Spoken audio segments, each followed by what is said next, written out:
So I'm reprising a talk that I gave in September at Carnegie Mellon University. There's an academic tradition called the last lecture. Hypothetically, if you knew you were going to die and you had one last lecture, what would you say to your students?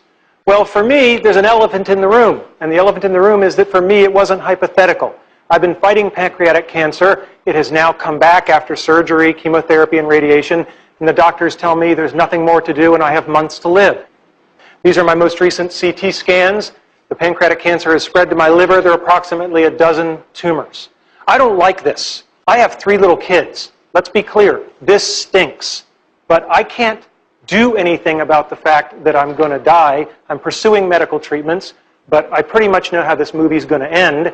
And I can't control the cards I'm dealt, just how I play the hands. Now, if I'm not morose enough for you, I'm sorry to disappoint, but I don't choose to be an object of pity. And in fact, although I'm going to die soon, I'm actually physically very strong. In fact, I'm probably physically stronger than most of the people in this audience. Yeah.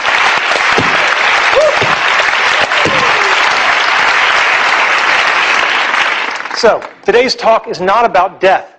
It's about life and how to live. Specifically about childhood dreams and about how you can try to achieve them. My childhood dreams, your childhood dreams. As a child, I had an incredibly happy childhood. I went back and rated the photo album, and I couldn't find any places where I wasn't smiling. Right? I just had a great childhood. And I was dreaming, always dreaming. It was an easy time to dream. When you turn on your television set and men are landing on the moon, anything is possible. And we should never lose that spirit. So what were my childhood dreams? Being in the National Football League. This is one of the childhood dreams I didn't achieve. All right? And it's very important to know that if you don't achieve your dreams, you can still get a lot by trying for it. There's an expression I love, experience is what you get when you don't get what you wanted. Now, I played Little League football for a long time, and I had a phenomenal coach, Coach Jim Graham, and he was old school. When I was at a practice, he rode me all practice. You know, you're doing it wrong, go back, do it again. You're sloughing off, you owe me push-ups. Just for 2 hours, it was relentless. And after practice, one of the assistant coaches came up to me and he said, yeah, Coach Graham rode you pretty hard. And I said, yeah. And he said, that's a good thing, because it means he cares. When you're doing a bad job and nobody points it out to you, that's when they've given up on you. And that's something that's really stuck with me, is when somebody is going to ride you for 2 hours, they're doing that because they care to make you better. So, next dream, Walt Disney Imagineering. When I was 8, my family took the pilgrimage to Disneyland in California. And it was this incredible experience, the rides and the shows and the attractions and everything. And I said, gosh, I'd like to make stuff like that when I get older. So I graduated from college and I tried to become an Imagineer. These are the people who make the magic. And I got a lovely rejection letter. And then I tried again after graduate school. And I've kept all of these rejection letters over the years. They're very inspirational. But then the darndest thing happened. You know, I worked hard, and I became a junior faculty member, and I specialized in doing certain kinds of research. That's me.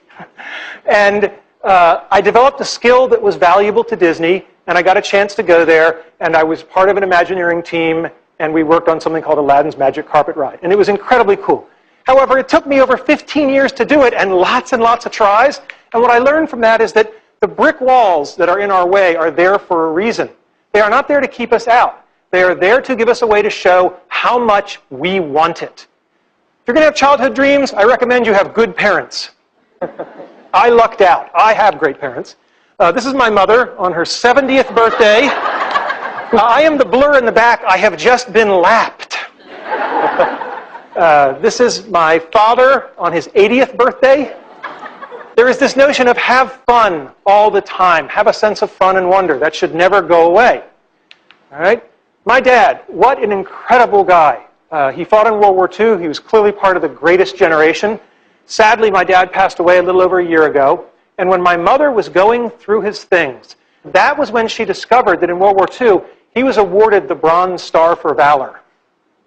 In 50 years of marriage, it had just never come up.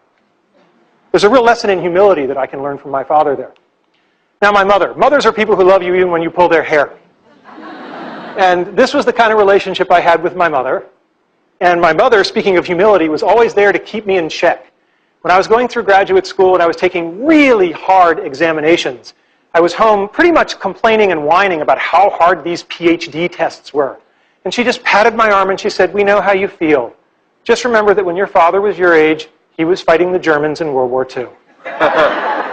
And then the day came when I got my PhD, and I was so proud, and my mother introduced me to everyone as, "This is my son. He's a doctor, but not the kind that helps people." Probably the most wonderful thing my parents did was they let me paint my bedroom. I said one day, "I want to paint stuff on the walls." And they said, "Okay." So I had a rocket ship, and we lived in a ranch, so I wanted an elevator. I wasn't sure where it would go. And yeah, you can tell the nerds early, so that's the quadratic equation. But the great thing is that they let me do it. And they felt that letting me express my creativity was more important than the pristine nature of the walls. And I was really blessed to have parents who saw it that way. My parents taught me about the importance of people versus things. So when I got older and I bought my first car and I was so excited, I had this shiny new convertible. This is my niece and nephew, Christopher and Laura. And every month I'd take them for a weekend, so my sister and her husband would get a little break, and we'd go off on adventures. And I'd just shown up with my new car, and my sister's explaining to Chris and Laura, "Now it's Uncle Randy's new car, you can't get it dirty, da-da-da-da-da."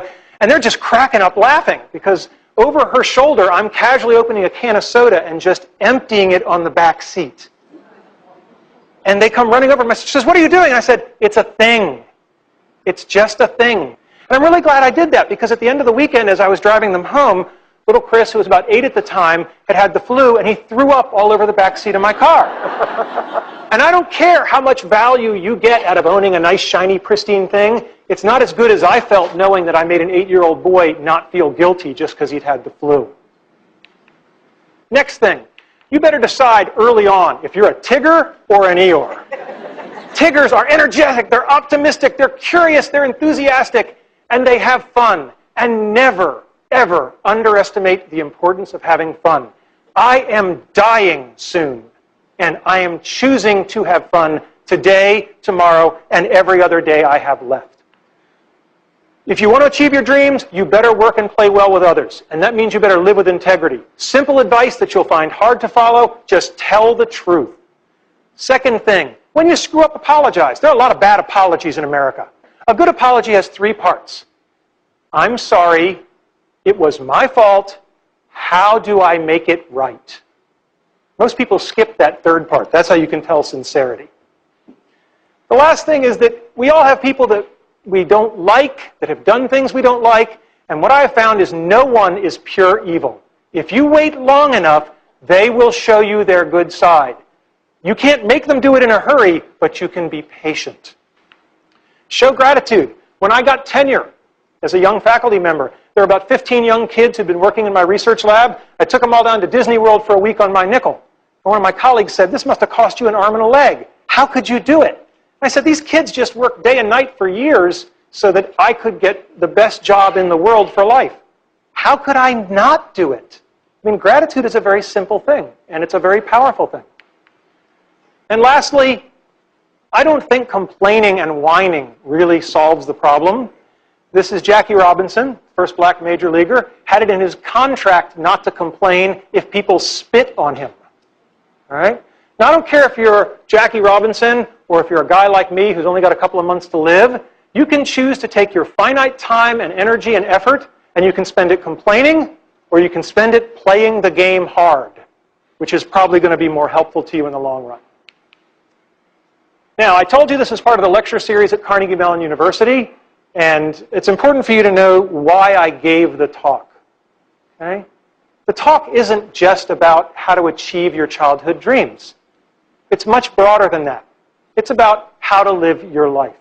Because if you lead your life the right way, the karma will take care of itself. The dreams will come to you. If you live properly, the dreams will come to you. I think it's great that so many people have benefited from this lecture, but the truth of the matter is that I didn't even really give it to the 400 people at Carnegie Mellon who came. I only wrote this lecture for 3 people.